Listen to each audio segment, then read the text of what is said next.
তোরে কালকে কি বললাম বারবার, আজকে ঘুরতে যাবো ঈদের দিন, তোর তো কোনো খোঁজ খবরই নাই। আচ্ছা তুই কথা বাদ দে, তাড়াতাড়ি করে রেডি হয়ে নিচে আয়, আমি এখানে দাঁড়াই রইলাম, কল করে দে। আমারে ডাক দিবি সেজন্য। কথা বাদ দে, তাড়াতাড়ি আয়। আচ্ছা দাঁড়া, আমি আসতেছি। বের হবার কথা ছিল কখন, আর কখন বের হলাম, সব দোষ তোর। আমি আবার কি করলাম? তোর ওইখানেও কতক্ষণ সময় নষ্ট হইলো, আবার ওই যে অরে ডাকতে গিয়েও কতক্ষণ সময় নষ্ট হয়ে গেল। আচ্ছা ওই আসতেছে। মামা আজকে কই ঘুরতে যাবি? আয় দেখি কোন দিকে যাওয়া যায়। সুইজারল্যান্ডের ওই জায়গাটা ভালোই আছে, ওইখানে গেলে ভালো হবে। আচ্ছা ঠিক আছে চল। আচ্ছা মামা তুই গাড়িটা টান দে, আর নাজমুল যা।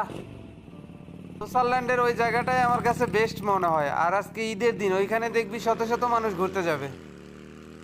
আরে মামা, জায়গাটা কিন্তু হ্যাপি। সেই কারণে এইখানে আসলাম, আর সামনে কত সুন্দর একটা দ্বীপ দেখা যাইতেছে। এই জায়গাটা আমার কাছে এমনিতেই ভালো লাগে। এই জায়গাটায় জীবন আমি অনেকবার আইছি, তবে খুব ভাল লাগে এই জায়গাটা। এই জায়গাটা যে ভালো লাগবে না, কত সুন্দর ভিউ চারদিকে। এইখানে থাকবি না আর অন্য কোথাও ঘুরতে যাবি? তোরা যেটা ভালো মনে করস, তোরা যদি অন্য কোথাও ঘুরতে যাস তাহলে আমিও যাব, সমস্যা কি? আজকে ঈদের দিন এক জায়গায় পড়ে থাকলে হবে? চল অন্য জায়গায় ঘুরতে যাবো। হ্যাঁ সেটাই ভালো হবে, চল। আচ্ছা ঠিক আছে, চল তাহলে। হ্যাঁ হ্যাঁ চল।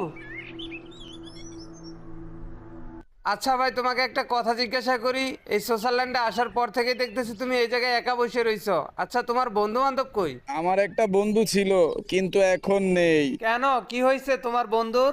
একটা বছর হয়ে গেল আমার বন্ধু এই দুনিয়া ছেড়ে চলে গেছে। তার মানে তোমার বন্ধু এই দুনিয়াতে বেঁচে নাই? কি হয়েছিল তোমার